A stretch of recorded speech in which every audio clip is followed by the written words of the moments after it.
خوش نصیب لوگ وہ جن کو نصیب ہو صحبت اللہ۔ ولی میں وہ تاثیر دیکھی، بدلتی ہزاروں کی تقدیر دیکھی۔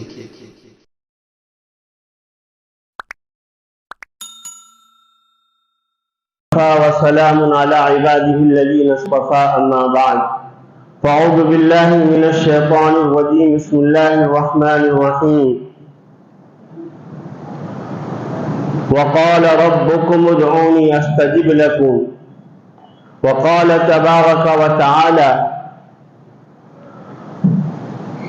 قل يا عبادي الذين أسرفوا على أنفسهم لا تقنطوا من رحمة الله إن الله يغفر الذنوب جميعا إنه هو الغفور الرحيم وقال النبي صلى الله عليه وسلم كل بني آدم خطاؤون وخير الخطائين التوابون المستغفرون وقال النبي المحترم صلى الله عليه وسلم الدعاء مخ العبادة صدق الله العظيم وصدق رسوله النبي الحبيب الكريم ونحن على ذلك لمن الشاهدين والشاكرين والحمد لله رب العالمين۔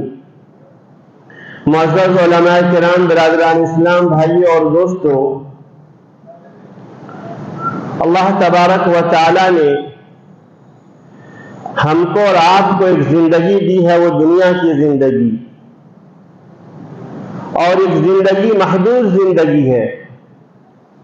60 سالہ، 70 سالہ، 80 سالہ یہ زندگی اللہ کی ایک امانت ہے۔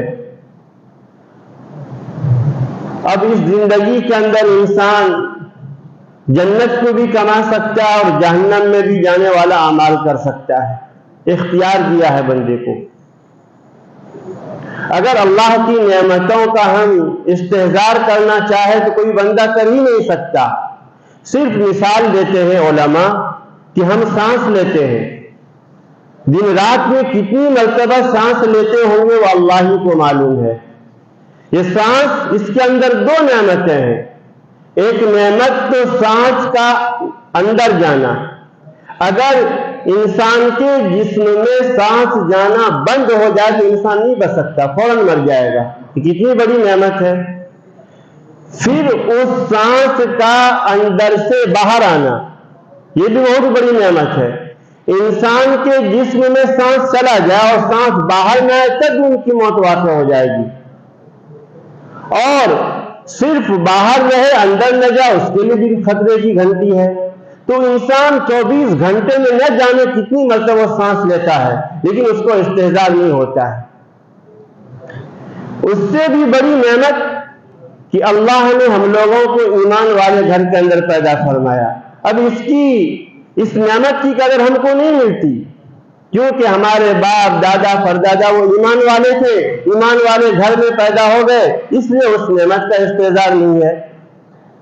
کہ ایمان کی نعمت کا استحضار کس کو کہتے؟ حضرت بلال حبشی سے جا کر کے پوچھو، حضرت صہیب رومی سے پوچھو، حضرت سمیہ سے پوچھو کہ ایمان کیا چیز ہے، جس کے اوپر حالات آ گئے۔ صحابہ کرام رضوان اللہ علیہ مقدس کی جماعت کو پوچھو کہ ایمان کے بارے میں، ایمان لانے میں کیا کیا حالات آئے تھے۔ تو ایمان کا مل جانا بھی بہت بڑی نعمت ہے۔ اب اس نعمت کو باقی رکھنے کے لیے میرے بھائیوں اور دوستوں، اس دنیا کے اندر رہ کر کے کچھ ہم کو اعمال کرنے پڑیں گے۔ مفتی تقی عثمانی کا ایک کتاب ہے کہ مسلمان کس طرح زندگی گزارے، اس کے اندر کوئی اختلاف نہیں، کس طرح زندگی گزارے۔ سب سے پہلے حضرت نے فرمایا کہ اپنے عقیدے کو درست رکھو، اللہ کو ایک مانو، عزت دینا، ذلیل کرنا، مالدار بنانا، غریب بنانا، یہ سب اللہ کے قبضے قدرت میں ہے۔ ایک اللہ کو مانو، حالات کا لانا، حالات کا بدلنا۔ آج جو پورے ہندوستان میں حالات آ رہے ہیں سب کے بارے میں اللہ کو معلوم ہے، اور آئندہ کیا ہونے والے سب کو معلوم ہے۔ لیکن اللہ کا فضل، اللہ کا احسان ہے کہ اللہ والے نے ان حالات کے اندر ایک مسلمان کو کیا کرنا چاہیے اس کی بھی راہبری کی ہے، اس کی بھی راہبری کی ہے۔ کہ اگر مسلمانوں کے اوپر حالات آ جائے، پریشانیاں آ جائی، دکانوں کو، مالوں کو، مکانوں کو نقصان پہنچائے، تو اس موقع کے اوپر آدمی کیا کرے؟ ایک کتاب ہے مجربات صدیق، قاری صدیق صاحب بانوی رحمۃ اللہ علیہ، بہت بڑے اللہ کے ولی گزرے ہیں، علماء حضرات اس کو جانتے ہیں۔ تو 62 صفحہ سے لے کر کے 68 صفحہ تک اس کے اندر حضرت نے بیان کیا۔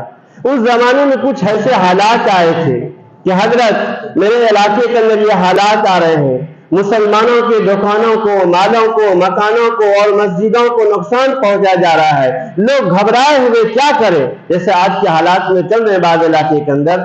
تو حضرت نے فرمایا کہ سب سے پہلے سورہ یاسین پڑھنے کی پابندی کرو اور نماز کی پابندی کرو۔ سورہ یاسین پڑھنے کی پابندی صبح شام اور 5 وقت کی نماز کی پابندی کرو، اس لیے کہ اللہ کے رسول جناب کریم صلی اللہ علیہ وسلم کے زمانے کے اندر اگر کوئی حالات آ جائے، کوئی پریشانی آ جائے، تو سب سے پہلے وہ مسجد کی طرف دوڑتے تھے۔ آج مسلمان اگر مسجد کو آباد کرنا شروع کر دے میرے بھائی اور دوستوں، پوری دنیا کے اندر ایک انقلاب آ سکتا ہے۔ نماز کی پابندی کرو۔ پھر حضرت نے شخص نے خط لکھا کہ حضرت میرے مدرسے کے اوپر حالات آ رہے ہیں، گاؤں کے اوپر حالات آ رہے ہیں، کچھ نوجوان کو پکڑ کے لے گیا، کیا کروں، لوگ پریشان ہیں۔ تو حضرت نے فرمایا کہ گاؤں کے اندر قنوت نازلہ کا اہتمام کرو اور یا سبوح یا قدوس 125 مرتبہ صبح شام پڑھ لیا کرو، یا سبوح یا قدوس 125 مرتبہ۔ پھر ایک شخص نے خط لکھا، حضرت میرے علاقے کے اندر یہ حالات آ رہے ہیں، یہ پریشانی آ رہی ہے۔ حضرت نے کہا کہ یا سلام 111 مرتبہ پڑھ لیا کرو۔ یہ سب اللہ کے نام ہے، سلامتی اللہ ہی کی طرف سے مل سکتی ہے میرے بھائی اور دوستوں۔ حالات کا بدلنا، حالات کا آنا، یہ سب اللہ کی طرف سے ہوتا ہے۔ تو ہم ان دعاؤں کی پابندی کریں۔ حسبنا اللہ و نعم الوکیل، نعم المولا و نعم النصیر 303 مرتبہ پڑھے آدمی، تو سب سے پہلے ہمارا عقیدہ درست ہو، اللہ کو ایک مانے۔ پھر حضرت نے فرمایا کہ ایک ایمان والے چاہیے 5 وقت کی نماز کی پابندی کرے وہ، اور 5 وقت کی نماز کے اندر سنت مؤکدہ ہے 12 رکعت، غیر مؤکدہ ہے 5 وقت کی فرض نماز، اور اس کی پابندی کرے، وتر کی نماز کی پابندی کرے۔ اور حضرت نے فرمایا کہ جو مسلمان بالغ ہونے کے بعد اس کی وتر کی نماز اور فرض نماز جتنی چھوٹی ہے اس کا قضا کرنا ضروری ہے، فرض ہے بالغ ہونے کے بعد۔ ایک خاکہ آدمی تیار کرے کہ جب سے میں بالغ ہوا ہوں میری نماز کتنی قضا ہو گئی ہے، شروع کرے۔ اور 24 گھنٹے میں 5 وقت کی فرض نمازوں کو آپ لگاؤ گے حساب تو 20 رکعت بنتا ہے، تو آپ اس کی ترتیب بنائیں۔ ایک ایمان والا اپنی نماز کی قضا کرے، اللہ کی طرف رجوع کرے۔ تو میرے بھائی اور دوستوں، نماز کی طرف مسلمانوں کا رجوع ہونا ضروری ہے۔ نماز پڑھتے ہیں ماشاءاللہ، اس سے کوئی انکار نہیں، لیکن 70 سے 80% ایسے عام بات کر رہے ہیں، نوجوانوں کا ایسا طبقہ ہے کہ کبھی آیا کبھی نہیں آیا، اور خصوصاً فجر کی نماز کے اندر۔ اور فجر کی نماز کے اندر بھی کہا کہ صرف 2 رکعت نماز سنت مؤکدہ، اس کے بعد کوئی نفل نہیں۔ فرض نماز پڑھنے کے بعد جب تک سورج طلوع نہ ہو جائے اس وقت تک کوئی درمیان میں نفل نہیں۔ وجہ اس کی کیا؟ تاکہ فرض نماز میں فجر کی قرات لمبی ہو، اللہ کی طرف وہ متوجہ ہو، اللہ کی رحمت اس کی طرف زیادہ توجہ کرے۔ تو فجر کی نماز کی قدر و قیمت اللہ کی یہاں بہت بڑی ہوئی۔ ایک مسلمان کو اللہ نے مالدار بنایا کہ وہ سال میں زکوٰۃ نکالے، اپنے بال بچے کی طرف سے، بہن کی طرف سے، رشتہ دار کے جو حقوق ہے اس کے حقوق ادا کرے، یعنی جس کام میں کوئی اختلاف نہیں۔ کتنے ایسے نوجوان ہیں جو اپنے ماں باپ کے دل کو ناراض کر رہے ہیں، تو کیا اللہ اس عمل سے راضی ہوں گے؟ کتنے ایسے بھائی ہیں کہ اپنے بہنوں کے میراث کو محروم کر کے رکھا ہے؟ کیا یہ سب میراث کا اللہ نے قرآن کے اندر حکم نازل فرمایا کہ والدین کی خدمت کرو، میراث کے بارے میں جس کا جتنا میراث ہوتا ہے اس کو واپس کر دو، یہ سب شریعت کے احکام ہے، اس پر آدمی عمل کرے۔ اگر اللہ نے مالدار آپ کو بنایا ہے، آپ کے اوپر حج فرض ہے تو حج فرض ادا کرنے کی کوشش کرے۔ بعض مرتبہ شیطان بہکا دیتا ہے کہ ہمارے پاس تو ابھی مکان نہیں ہے، لڑکی کی شادی نہیں ہوئی ہے، حالانکہ میراث میں بہت سارا مال اس کے پاس آیا ہے، کروڑ کا مالک ہے، لیکن شیطان بہکا دیتا ہے، کبھی کبھی ایسے حالات آتے اس دنیا سے وہ چلا جاتا ہے، تو حج فرض ادا کرنے کے بعد حج فرض ادا ہو جائے فوراً وہ ادا کرے۔ یہ سب ایسے اعمال ہیں جس کی وجہ سے اللہ راضی ہوتے ہیں۔ حضرت ابراہیم بن ادہم رحمۃ اللہ علیہ سے کسی نے پوچھا، جو آیت کریمہ میں نے تلاوت کی، وقال ربکم ادعونی استجب لکم، تو حضرت ابراہیم بن ادہم سے متعلم المتعلمین میں کتاب ہے قاری صدیق صاحب مانوی رحمۃ اللہ علیہ کی، اس کے اندر یہ واقعہ ہے۔ تو حضرت ہم لوگ دعا کرتے ہیں، ہماری دعا قبول نہیں ہوتی، کیا وجہ ہے؟ تو حضرت نے 5 اسباب بتائے جو بہت ہی اہم ہے، ہم لوگوں کو یاد کرنے کے قابل ہے۔ 5 اسباب میں سے پہلا سبب یہ بتایا حضرت ابراہیم بن ادہم رحمۃ اللہ علیہ نے کہ بھائی تم اللہ کو تو مانتے ہو لیکن اللہ کے حکم پر عمل نہیں کرتے ہو۔ اللہ کو سب ایمان والا جانتا ہے، اللہ نے حکم دیا کہ 5 وقت کی نماز پڑھو، کیا مسلمان اس پہ 100% عمل کر رہا ہے؟ اللہ نے حکم دیا کہ زکات دو، کیا مسلمان 100% کر رہا ہے؟ یعنی بعض ایسے احکام ہیں جو اللہ نے براہ راست قرآن کریم کے اندر اس کو نازل کیا، لیکن لوگ اس پر عمل کرنے سے چوک جاتے ہیں، شیطان بہکا دیتا ہے۔ تو حضرت نے فرمایا تم نے اللہ کو تو مانا لیکن اللہ کے حکم کو نہیں مانا۔ دوسرے نمبر پر فرمایا کہ تم نے محبت رسول ہونے کا دعویٰ کیا لیکن اتباع رسول سے تم نے روگردانی کی۔ یعنی ایک ایمان والا کلمہ پڑھتا ہے لا الہ الا اللہ محمد رسول اللہ صلی اللہ علیہ وسلم، محبت رسول کا دعویٰ کیا، تم نے اتباع رسول نہیں کی، لباس تمہارا سنت کے خلاف، چہرہ تمہارا سنت کے خلاف، کاروبار تمہارا سنت کے خلاف، شادی بیاہ تمہارا سنت کے خلاف، بہت سارے ایسے کام ہیں جو تم نے سنت کے خلاف کیا جس کی وجہ سے اللہ بھی ناراض ہوئے۔ یعنی حضور کا ناراض ہونا گویا اللہ کا ناراض ہونا۔ قرآن کریم کے اندر ہے من یطیع الرسول فقد اطاع اللہ، جس شخص نے رسول کی اطاعت کی وہ اللہ کی اس نے اطاعت کی۔ تو دوسرے نمبر پر فرمایا کہ تم نے محبت رسول کا دعویٰ کیا لیکن سنت رسول سے تم نے روگردانی کی۔ پھر فرمایا کہ تم نے قرآن کریم کو پڑھا، تیسرے نمبر پر فرمایا تم نے تو قرآن کریم کو پڑھا لیکن قرآن کریم نے جن چیزوں کے کرنے کا حکم دیا تھا اس کو تم نے نہیں کیا، اور جن چیزوں سے باز رکھا تھا روکا تھا تم نے اس کو کام کیا۔ اس نے قرآن کریم کو پڑھا لیکن اس کے حکم پر عمل تم نے نہیں کیا۔ چوتھے نمبر پر فرمایا حضرت نے تم تو ابلیس کو اپنا دشمن سمجھتے ہو، ابلیس کو، شیطان کو تم اپنا دشمن سمجھتے ہو لیکن تم اپنے شیطان کی پیروی کرتے ہو اور اس کی اتباع کرتے ہو گناہوں کے کاموں کے پیچھے۔ یعنی شیطان جو کام کرنے کے لیے تم کو کرتا ہے، جو شیطان کام کروا دیتا ہے اس سے تم خوش ہوتے ہو۔ یعنی شیطان اور ابلیس سے تم نے دشمنی کی لیکن جس کاموں کو شیطان نے کرنے کے لیے کہا اس کاموں کو تم نے شیطان کے حکم کی پیروی کی۔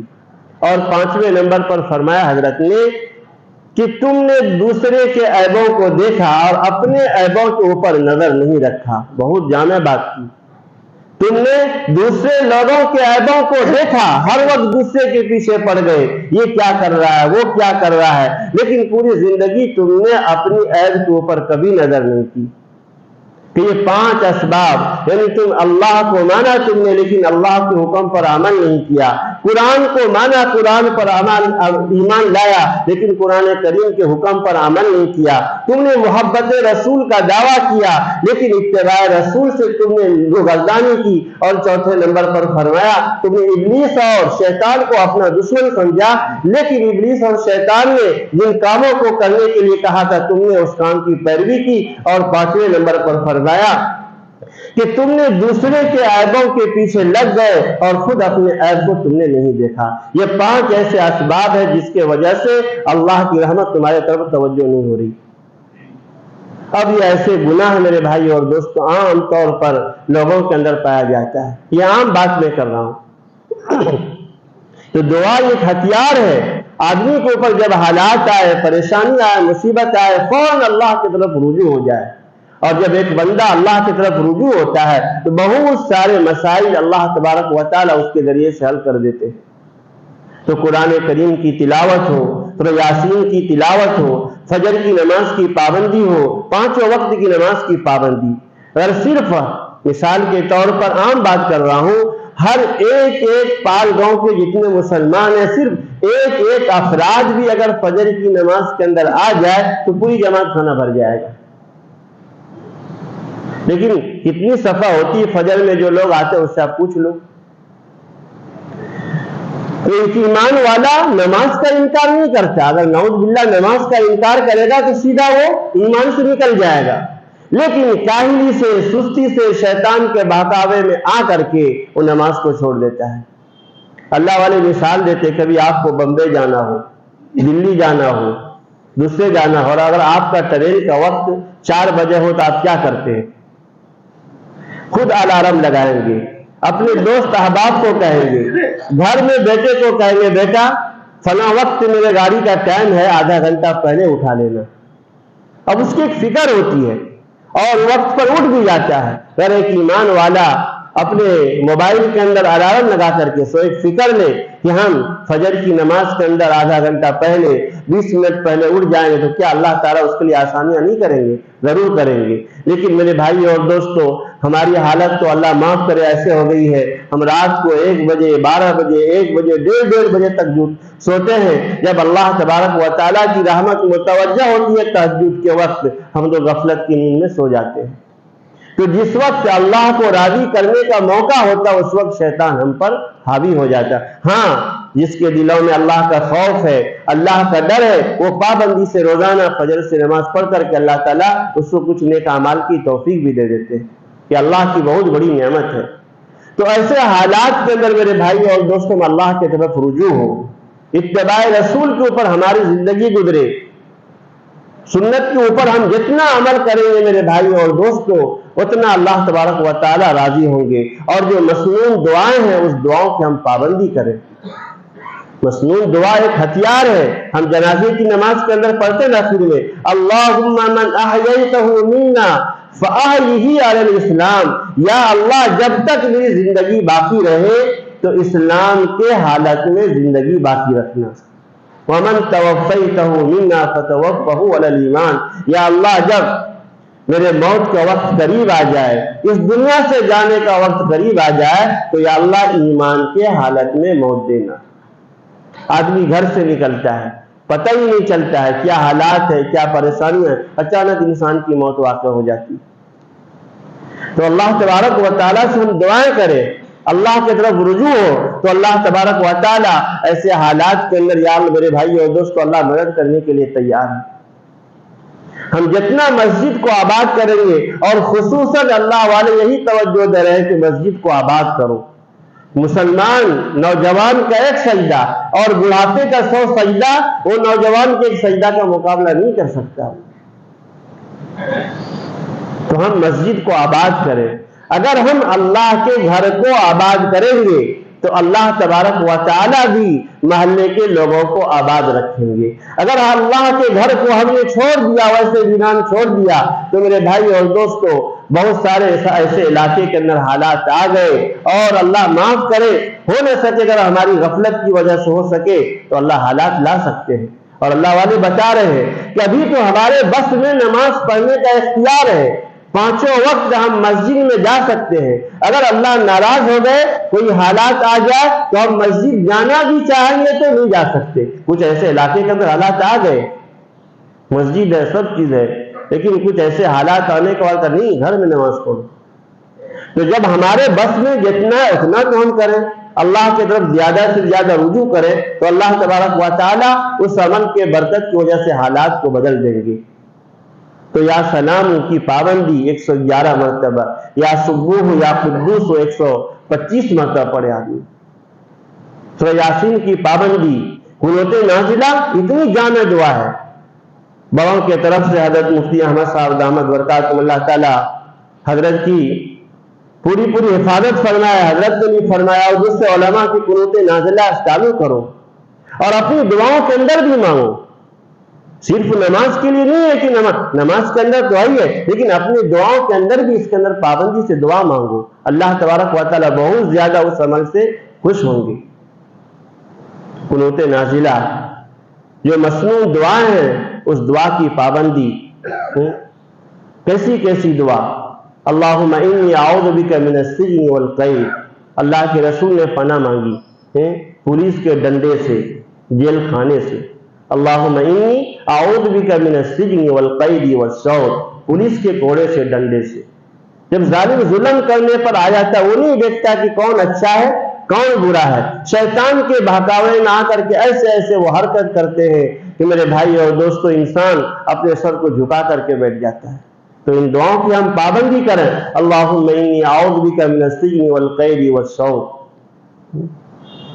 سورہ حشر کی آخری 3 آیت، اعوذ باللہ السمیع العلیم من الشیطان الرجیم، اس کو 3 مرتبہ پڑھ کر کے هو اللہ الذی سے آخری 3 آیت آپ صبح شام پڑھو، 70,000 اللہ تبارک و تعالی 70,000 فرشتے کے ذریعے سے آپ کی حفاظت فرمائیں گے۔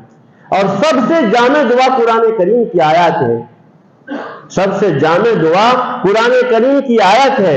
پھر اس کے بعد اللہ کے رسول جناب کریم صلی اللہ علیہ وسلم کے زبان مبارک سے جو دعا کے الفاظ نکلے ہیں، وہ سب سے جامع دعا ہے۔ اس کے بعد اپنی حاجات کو رکھنا، اپنی ضروریات کو رکھنا، اور جو مسنون دعائیں ہم پڑھتے نمازوں میں، اس دعا کا ترجمہ یاد کرنا، تو انسان کو مزہ آتا ہے۔ ہم نماز کے اخیر کے اندر دعائے معصورہ پڑھتے ہیں۔ اب دعائے معصورہ پڑھنا تو سنت ہے، دعائے معصورہ پڑھنا سنت ہے، لیکن کتنی جامع دعا ہے۔ روزانہ ایک بندہ اللہ کے سامنے اپنے گناہ کا اقرار کرتا ہے، اللہم انی ظلمت نفسی، اے اللہ میں نے اپنے نفس پر ظلم کیا، ظلمن کثیرا، بہت زیادہ ظلم کیا ہے۔ اب آپ نے اپنے نفس کے اوپر کتنا ظلم کیا ہے وہ تو اللہ کو معلوم ہے۔ وَلَا يَغْفِرُ الذُّنُوبَ إِلَّا أَنْتَ، بندہ نماز کی حالت میں اقرار کرتا ہے، یا اللہ لیکن اس ظلم کو آپ کے سوا کوئی معاف نہیں کر سکتا، الا انت۔ جب الا انت کے اوپر بندہ پہنچتا ہے تو فرشتے سے اللہ کہتے ہیں کہ دیکھو یہ بندہ سالہ سال سے میرے گھر میں آ رہا ہے، سنت نماز کے اندر، نفل نماز کے اندر، فرض نماز کے اندر، روزانہ وہ اپنے زبان سے اقرار کرتا ہے کہ یا اللہ میں بہت بڑا مجرم ہوں، گنہگار ہوں، میں نے اپنے نفس پر بہت ظلم کیا ہے، لیکن یا اللہ اس ظلم کو آپ کے سوا کوئی معاف نہیں کر سکتا۔ تو فوراً اللہ تبارک و تعالیٰ فرشتے سے کہتے ہیں اے فرشتوں گواہ رہو، میں نے اس شخص کی مغفرت کر دی اور اس کے گناہ کو معاف کر دیا۔ لیکن کب؟ جب وہ اللہ کے گھر میں آئے گا، پانچوں وقت کی نماز پڑھے گا، تو اللہ تبارک و تعالیٰ اس عمل کے برکت کی وجہ سے بہت زیادہ خوش ہوں گے۔ اب تو نماز کے اندر ہم پڑھتے ہی پڑھتے ہیں، لیکن نماز کے باہر بھی جب ہم دعا مانگے، دعا معصورہ پڑھیں، کتنی جامع دعا ہے۔ اسی طرح جنازے کی نماز کی دعا ہم پڑھتے ہیں، لیکن اس کے معنی کے اوپر غور کرو، اللہم اغفر لحینا ومیتنا، ہم مردے کے لیے بھی اور زندے کے لیے بھی دعا کر رہے ہیں، وشاہدنا وغائبنا، جو حاضر ہے جنازے کے اندر اس کے لیے بھی، وغائبنا جو نہیں آئے اس کے لیے بھی، اللہم اغفر لحینا ومیتنا وشاہدنا وغائبنا وصغیرنا وکبیرنا، چھوٹے کے لیے بھی بڑے کے لیے بھی، وذکرنا وانثانا، مرد کے لیے بھی اور عورت کے لیے بھی، اللہم من احییتہ منا فاحی الاسلام، یا اللہ جب تک ان کو زندہ رکھ اسلام کی حالت میں زندہ رکھ، ومن توفیتہ منا فتوفہ الایمان، اور جب موت دے تو ایمان کی حالت میں موت دے۔ اب اس دعا کو آپ جنازے کی نماز کے علاوہ بھی اپنی دعاؤں میں پڑھو، اللہ اس سے بہت زیادہ خوش ہوں گے۔ تو ہم اس دور میں زیادہ اللہ کی طرف رجوع کریں تو میرے بھائی اور دوستو اللہ بہت زیادہ خوش ہوں گے۔ اور اللہ تبارک و تعالیٰ نے نبی پاک علیہ السلام کے ذریعے سے جو شریعت کے احکام دیے، اس شریعت کے اوپر ہم عمل کریں۔ مدارس دینیا کیسے حالات سے بچے، مساجد ہماری کیسی حفاظت میں رہے، اس کی فکر کریں۔ مدارس دینیا یہ بہت بڑی نعمت ہے۔ جن علاقوں کے اندر میرے بھائی اور دوستوں غیروں کے تسلط تھے، ایک زمانہ تھا وہاں بہت بڑے بڑے علماء تھے، بڑے بڑے مفسر تھے، لیکن جب ظالموں کا ظلم ہوا وہ لوگ غالب آ گئے تو بڑے بڑے ادارے بند ہو گئے۔ حضرت مفتی تقی صاحب عثمانی دامت برکاتہم مدارس کی اہمیت ایک چھوٹا سا کتاب، پرچہ کتاب ہے، اس کے اندر حضرت بیان کرتے ہیں کہ میں ایک مرتبہ بغداد گیا، اپنے واقعہ خود بیان کرتے ہیں۔ بغداد میں جانے کے بعد کچھ لوگوں سے کہا کہ حضرت کوئی مجھے ایسا مدرسہ بتاؤ یا مکتب بتاؤ کہ جہاں دینی تعلیم ہوتے ہو، چھوٹے چھوٹے معصوم بچے پڑھتے ہو اور حدیث کی کتاب پڑھائی جاتی ہے، اس سے ملاقات کروں۔ تو لوگوں نے کہا کہ حضرت یہاں کوئی ایسے ادارہ نہیں ہے۔ ہاں ادارہ ہے، مخلوط تعلیم ہے، لڑکے بھی لڑکیاں بھی پڑھنے کے لیے آتی ہے اور اساتذہ بھی ایسے لباس پہن کر کے آتے، پڑھا کر کے چلے جاتے، پتہ ہی نہیں چلتا ہے۔ آج اب دوسرے ملکوں میں جائیں، کینیڈا ہے، امریکہ اور دوسرے ممالک میں جو لوگ سفر کرتے ہیں، آپ پوچھو جب بچے پڑھنے جاتے ہیں تو کالجوں کے اندر کیا حالت ہوتی ہے۔ یہاں تو کوئی ایسا مدرسہ ہے ہی نہیں کہ صرف دینی تعلیم ہوتی ہو۔ ہاں البتہ ایک جگہ کا مجھے پتا ہے، وہاں پر اگر آپ چلے جاؤ تو ہو سکتا ہے کہ وہاں جا کر کے کچھ تحقیق ہو۔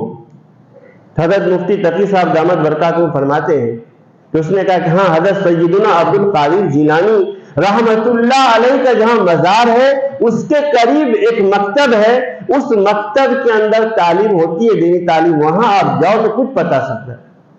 حضرت مفتی تقی صاحب دامت برکاتہ فرماتے کہ وہاں پہنچا، پہنچنے کے بعد لوگوں سے پتا چلا کہ ہاں ایک عالم ہے۔ جب عالم گئے، ملاقات ہوئی، کہاں سے آئے ہو؟ کہ فلاں جگہ سے میں آیا ہوں۔ پھر ملاقات ہونے کے بعد مدارس کے بارے میں پوچھا کہ آپ نے مدارس میں کیا کیا تم تعلیم دیتے ہو؟ تو بڑی بڑی کتابیں، بخاری شریف، مسلم شریف، ترمذی شریف، نسائی شریف، ابو داؤد شریف، جو بڑی بڑی کتابیں پڑھائی جاتی۔ جب یہ کتابوں کے نام لینا شروع کیے تو جو اللہ کے ولی تھے اس کی آنکھوں سے آنسو کا قطرہ گرنا شروع ہو گیا۔ حضرت مفتی تقی صاحب دامت برکاتہ کو فرمانے لگے کہ کیا ہوا؟